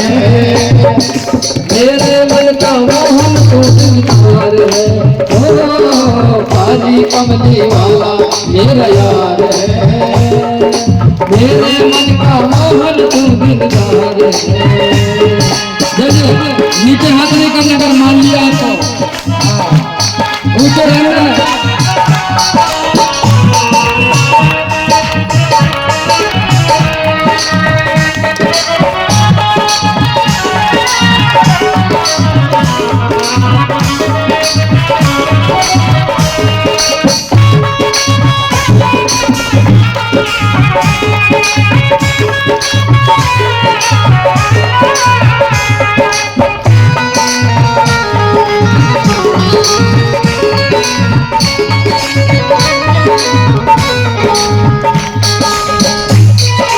मनमोहन में तेरा दीवाना गाँव बस जब यही तराना, गाँव बस जब यही तराना, गाँव बस जब यही तराना। मनमोहन में तेरा दीवाना गाँव बस जब यही तराना, गाँव बस जब यही तराना। तेरे हर बातें पे मुझे एतबार है, हाँ तेरे हर बातें पे मुझे एतबार है। मेरे मन का मोहन तो दिलदार है, हो काली कमली वाला मेरा यार है, मेरे मन का मोहन तो दिलदार है, हो काली कमली वाला मेरा यार है, मेरे मन का मोहन तू दिलदार है, मेरे मन का मोहन तू दिलदार है, मेरे मन का मोहन तू दिलदार है, मेरे मन का मोहन तू दिलदार है, मेरे मन का मोहन तू दिलदार है। जय श्री राम, जय जय श्री राम, जय जय श्री राधे राधा हमारे कृष्ण चंद्र की। और एक बार प्रेम से क्या बोलना पड़ेगा? ऐसे नहीं, और जोर से तो बोलना ही पड़ेगा, ऐसे भी बात नहीं बनेगी, और जोर से बोलना पड़ेगा, ऐसे बात बनेगी। ये तो वो मन में खुशी में कर दे कन्हैया हमारा हो गया, कुछ सोच रहे थे हम क्या करें, उनका भी कन्हैया हो जाएगा। सुदामा जी ने कह दिया काली कमली वाला मेरा यार है, सबके सामने कह दिया। बड़े सुखदेव जी कह रहे हैं परीक्षित अब मैं जा रहा हूँ, समय हो चुका है, अब मैं जा रहा हूँ, कुछ मांगना है तो मांग लो, नहीं तो ये समय नहीं आएगा। 100 रुपए गुप्त दान आए हैं ठाकुर जी के लिए, जोरदार ताली बजाएं, घर की कृपा करें, परिवार में आनंद आए, सुख आए। गुरु महाराज मैं आपकी पूजन करना चाहता हूँ। आप जी की तरफ से 100 रुपए आए हैं, जोरदार ताली बच्चे के लिए, बाकी हमारी कृपा करें, राधा रानी दया करें। परीक्षित कहना गुरु महाराज मेरे सामने गोविंद करे, जैसे सुदामा जी नाच रहे हैं कि काली कमली वाला मेरा यार है, तो परीक्षित जी कह रहे हैं कि गुरु जी अब तो गोविंद आगे लेने के लिए विमान आ गया मेरे लिए, अब मैं तो जा रहा हूँ। लेकिन उम्मीद नहीं थी जो आप रोज को बैठ रहे हैं, और मैं अपने इष्ट राधा कृष्ण को भी धन्यवाद करूंगा कि सुबह से पानी तो ठीक गिरा है, मैंने कह दी ओले गिरा दो, कछू गिरा दो, मोह कोई गमना, कोई चिंता, तुम सोचोगे मैं रोज लगा, मैं रोऊंगा नहीं। लेकिन जब कथा का समय हो जाए, जब ठाकुर की कथा हो जाए, तो उस समय ऐसी व्यवस्था कर देने की मैं तुम्हारी कथा कह सकूं। तो मैं अपने इष्ट मेरे ठाकुर का मैं, जिन्होंने ये दिन दिखा दिया है कि नहीं, दूर वाले तो रह गए, कह रहे थे जब पानी रोज को गिरो तो कथा कहाँ से होगी, लेकिन दूसरी वाले जानकर होंगे, समझ गए होंगे कि करता करे ना कर सके, और गुरु चाहे उसमें होए, अगर गुरु चाहे, गुरु की कृपा जी आए, जोरदार ताली बजाओ, इस बच्चे के नाम पर दे रहे हैं, होना भी चाहिए, भगवान यशस्वी बनाए, दीर्घ आयु का ये बच्चा। और कलाकारों का धन्यवाद है, साउंड वाले भाई, लाइट वालों का, सबका मैं धन्यवाद करता हूँ, बच्चों को सेवा कर रहे हैं। लेकिन एक बात दान जरूर देना, वो क्या है, मिलजुल के रहना आपस में। मेरे गुरुजी ने यही सिखाया है, कितना झगड़ा हो, कितना बुराई हो, लेकिन जब धर्म का काम हो तो आप बुराइयों को भूल जाना, झगड़ों को भूल जाना, और एक होकर गोवर्धन की तरह उठा लेना धर्म के काम को। इस धर्म के काम को जब भी कोई बात आए तो हाथ उठा के खड़े हो जाना, ये मत सोचना कि हमारा परिवार वाला नहीं खड़ा होगा, कि हमारा कोई और नहीं होगा। ये अगर रखोगे तो भगवान भी खुश नहीं होगा। अभी बोल रहे थे अध्यक्ष जी, अभी बोल रहे थे ना, अगर तुम कोई भी काम करोगे तो पहले सबको लेके करो, तो भगवान खुश हो जाएगा। और कई लोग कह भी रहे थे कि हर साल होना चाहिए, और हमारे प्रधान जी की इच्छा भी यही थी, और हमारी तो है कि संकल्प होना, तो कौन कौन चाहता हो भाई, घुमा दो कैमरा लाइट वाले, ये सब तैयार है, लेकिन मिलजुल के रहना तो ये काम और आगे होगा, ये जगह भी कम पड़ जाएगी महाराज। और क्या कहना है, एक दान देना, मिलजुल के प्यार से तुम रहना, रहना संतों का ये कहना, संतों का ये कहना, मिलजुल के प्यार से तुम रहना, रहना संतों का ये कहना, संतों का ये कहना, संतों का ये कहना। जब भी कथा हो आपके गांव में, मोहल्ले में, तो एक हो जाना, बुराई छोड़ देना, ठीक है ना।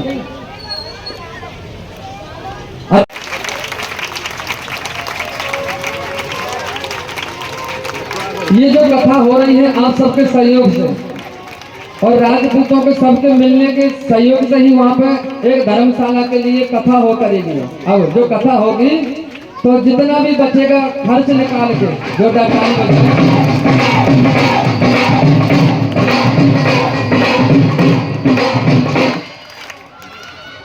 तो आप सबके नाम से वहाँ नेम प्लेट लेके जाएगी, ठीक है ना। महाराणा प्रताप के वंशज के द्वारा ये धर्मशाला आश्रम बनना है, तो सब तैयार रहना, हर साल के बढ़ चढ़ के साथ देना, ठीक है ना। और आइए उनका सम्मान करते हैं जो बालकों ने, हाँ कुछ दानदाताओं के नाम चलने दीजिए बोले। और आइए जो बच्चे सेवा का जो साथ दे रहे थे, प्रसाद में वितरण कर रहे थे,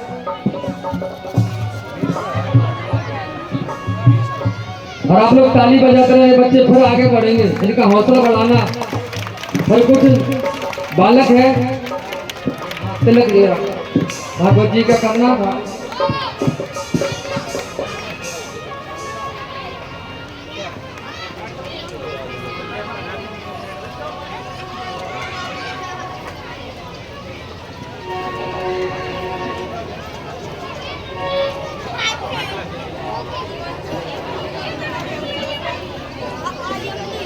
आ जाओ भाई।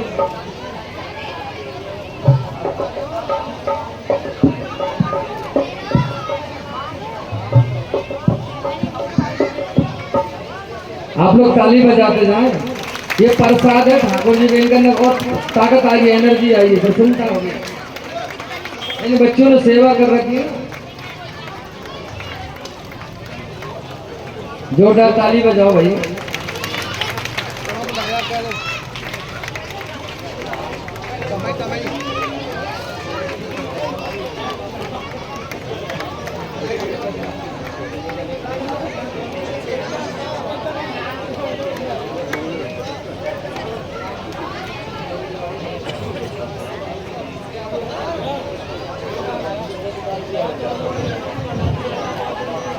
हाँ दानदाताओं के नाम बोलेंगे मास्टर जी, दानदाताओं।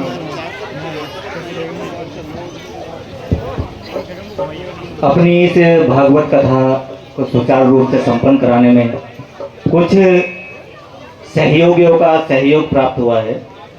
मैं उन सभी का नाम बोल रहा हूँ। 500 रुपये प्रदीप पुत्र श्री सतपाल सिंह जी, पछाऊ की पट्टी में ही है। 500 रुपये पैर सिंह जी की माता जी, ये भी पछाऊ की पट्टी में ही है। 100 रुपये सचिन पुत्र श्री बिरजू पंडो की पट्टी में है। 100 रुपये रणदीप पुत्र श्री श्यामलाल कंजरों की पट्टी में है। 100 रुपये गुप्त सहयोग प्राप्त हुआ है। 100 रुपये तेजवीर पुत्र श्री जगराम। 700 रुपये पप्पू सनोप श्री महेंद्र सिंह मोलो के पट्टी में है और माड़ी के भगत हैं। 500 रुपये मुकेश पुत्र श्री नहारी। 500 रुपये लोकेश पुंडीर जी। और बच्चों के लिए सम्मान के लिए भी जोरदार ताली बजाते हैं। भारतीय किसान यूनियन के अध्यक्ष क्या हैं, तहसील महासचिव हैं। 200 रुपये सुमित पुत्र श्री सतीश कन्हेड़ियों के परिवार से हैं। 100 रुपये गुप्त सहयोग प्राप्त हुआ है। 200 रुपये अंकित सैनी अपने विष्णु प्रसाद के कार्यकर्ता हैं। 100 रुपये भीम सिंह पहलवान जी। 202 रुपये प्रदीप पुत्र श्री राजेंद्र सिंह रोड। 200 रुपये हरिओम पुत्र श्री शिवचरण सिंह। 101 रुपये ऋतिक पुत्र श्री उमाकांत। 50 रुपये वैभव पुत्र राजकुमार लाला जी। 100 रुपये विराट कबीर श्याम सिंह के पोते हैं। 40 रुपये गुप्तदान है। 200 रुपये राजीव पुत्र रामपाल पछाया। 1100 रुपये गुप्तदान है। 1100 रुपये विजयपाल सिंह मोलो के खानदान में है। 500 रुपये गुप्त सहयोग प्राप्त हुआ है। 500 रुपये बाबूराम दुलब्बा।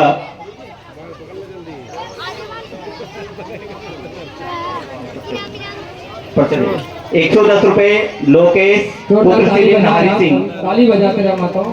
100 रुपये विक्रांत पुत्र मलखान सिंह। वहाँ बैठ जाओ, किसको बढ़िया देखो जगह भी है वहाँ, यहाँ लाल का लोकेश दोनों भाइयों ने सहयोग दिया है। मुकेश ने 500 तो लोकेश ने 110 रुपये। 100 रुपये विक्रांत पुत्र श्री मलखान सिंह। और एक कंबल आया हुआ है इस परिवार से। 200 रुपये प्रेमपाल आप पुत्र लोग श्री ताली बजाइए मेरे। रघुवीर सिंह।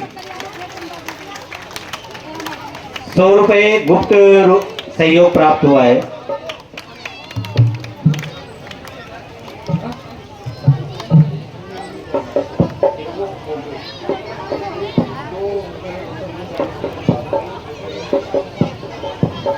आज के जो प्रसाद की चिंता की है वो संजू सैनी के यहाँ से 2 करेट केले की आई हुई हैं और ताली बजाए जोरदार। और उधम जी के यहाँ से 1 कट्टा आम का और 1100 रुपये आज के इस कथा के लिए आए हुए हैं। इन सभी का सहयोग करने वाला का सभी का हार्दिक आभार और एक बार इन सभी के लिए तालियां। जिन लोगों ने भी इस कथा को श्रावण करने में आप सभी को इस सफल आयोजन बनाने के लिए सहयोग किया है। और कुछ नाम ऐसे रहे होंगे कि उन्होंने सहयोग किया है परंतु नहीं भूले। वो नाथी जी किसी कारणवश चले गए हैं, वो नाम उनके पास है। अगर किसी का कोई नाम रह गया बोल लो तो वो मन पे ना ले। तन मन धन के द्वारा आप सभी ने सहयोग किया। आप सभी का बहुत बहुत बैठिए अभी बैठिए। बहुत बहुत हार्दिक आभार। और इस कथा को सुचारू रूप से संपन्न कराने में जो कार्यकर्ता लगे उनके कुछ नाम हैं।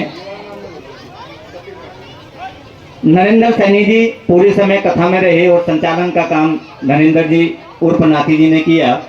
ठाकुर मैक्सिम पुंडीर जी भी, आप जब से कथा प्रारंभ हुई उसके 1 दिन पहले से आप भी संपूर्ण व्यवस्था में लगे हुए हैं। अर्जुन जी, बैठ जाए। शेरपाल प्रधान जी, कपिल राणा जी, कुलदीप जी, सूर्या पुत्र शेरपाल सिंह मयंक, शेरपाल सिंह वंश पुत्र अशोक, आदित्य पुत्र धीर सिंह, विशाल पुत्र सोनू, कन्हैया पुत्र जय सिंह, अंकित सैनी और ओमकार और एक छोटा सा बच्चा कन्हैया पुत्र विजयपाल, अनुज जी, अंकित सैनी और बिरजन जी और भोलू, साहिल जी और अनुज जी, आप सभी का बहुत बहुत हार्दिक आभार। और भीम जी भी, और जो कुछ नाम रह गए होंगे आप सभी ने सहयोग सभी ने किया। कुछ के नाम याद थे, कुछ के नहीं है। और रुक जाइए, देखो 50 रुपये का सहयोग कृष्णा जी कर रहे हैं और आपका भी बहुत बहुत आभार। बैठ जाए, शांति से बैठ जाए, एक एक करके आए। और देखो ये तो दानदाताओं का बहुत बहुत धन्यवाद है। इन सब के लिए जोरदार ताली बजाएं। हमारे वाक्य बिहारी राधा रानी बहुत भंडार भरे इनके, कृपा करें इनके बच्चे दिन दूनी रात चौगनी उन्नति करें। ये शुभकामना, ये वृंदावन धाम का आशीर्वाद ही फले फूले। और अब जाते जाते आप भी अपने घर में रहना, लेकिन सत्संग बंद नहीं करना। एकादशी है 6 तारीख की, तो कौन शुरू कराएगा अपने घर में एकादशी को सत्संग? शेरपाल जी कहाँ है? प्रधान जी, पहला सत्संग आप कहाँ से होगा शुरू? ठीक है, घर में जोरदार ताली बजाओ। और ठाकुर जी के भक्त भी बन गए हैं, मंत्र लेकर ठाकुर जी के हो गए हैं, तो इनके यहाँ से सत्संग शुरू होगा। पर दूसरा सत्संग पवन हम कहाँ, उनके लिए जोरदाता कह के आए थे, ताली बजा दो उनके लिए। और तीसरा फिर यहाँ हो जाएगा। ऐसे करके करते रहना, ठीक है? सत्संग बंद नहीं करना। आपको मन नहीं लगेगा घर में ना कल से ठाकुर जी की, लेकिन सेवा करना घर में बच्चों की, पति की, मंदिर की, सब सेवा होनी चाहिए। फिर सत्संग, ऐसा नहीं कि सत्संग छोड़ के भागो।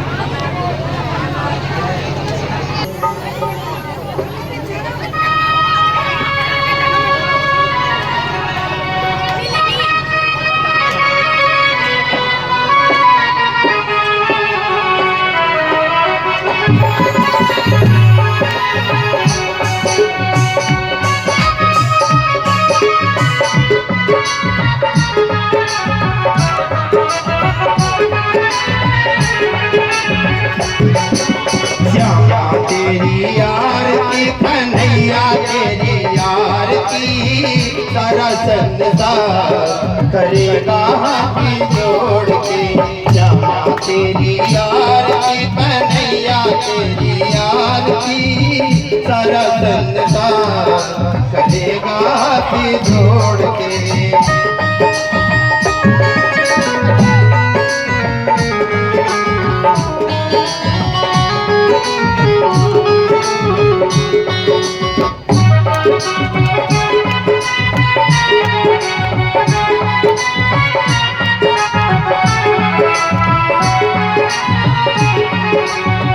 सिर पर सोना मुकुट विराजे सिर पर सोना मुकुट विराजे कल में जनती माला साजे और पुष्पन के हार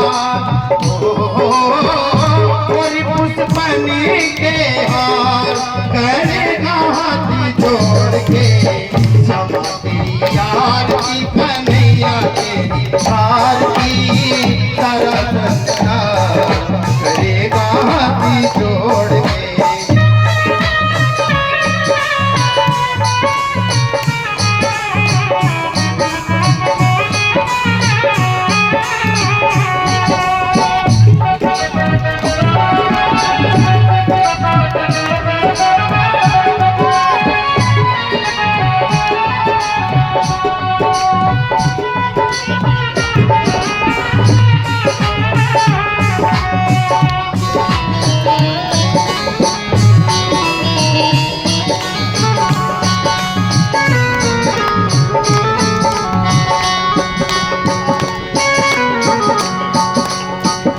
ब्रह्मादि कीर्ते रायस गावे ब्रह्मादि कीर्ते रायस गावे नारद शारद ध्यान लगावे और करे जयकार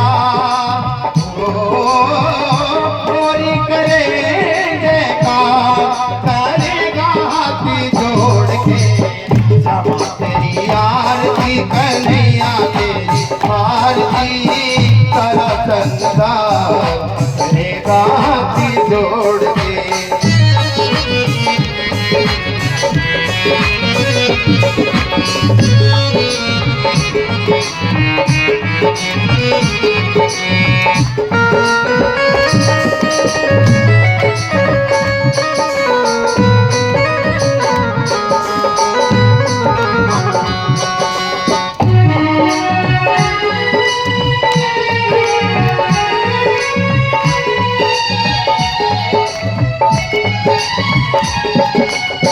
मैं हूँ दीन दुखिया भारी मैं हूँ दीन दुखिया भारी आया हूँ प्रभु शरण तिहारी रखियो मेरी लाज रखियो मेरी लाज करेगा हाथ जोड़ के क्षमा यार की कन्हैया तेरी हार की सारा संसार करेगा हाथ जोड़ के।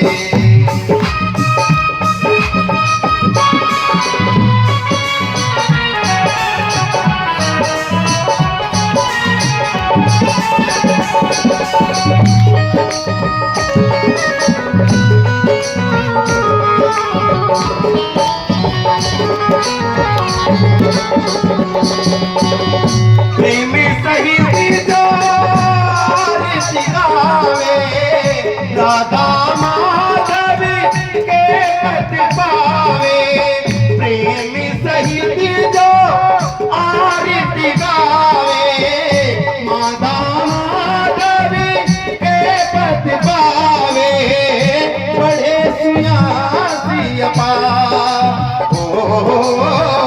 बड़े सुयासी अपार करेगा हाथ जोड़ के क्षमा तेरी यार की कन्हैया तेरी यार की सारा संसार करेगा हाथ जोड़ के क्षमा तेरी यार की कन्हैया तेरी आरती सारा संसार करेगा हाथी जोड़ के, वो सारा संसार करेगा हाथी जोड़ के, हाँ सारा संसार करेगा हाथी जोड़ के, हाँ सारा संसार करेगा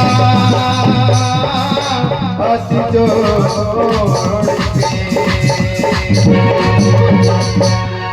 और कृष्ण कन्हैया लाल की जय, राधे रानी सरकार की जय। अपने अपने माता पिताओं की धर्म की अधर्म का प्राणियों में विश्व का गौ माता की नक्कर खेड़े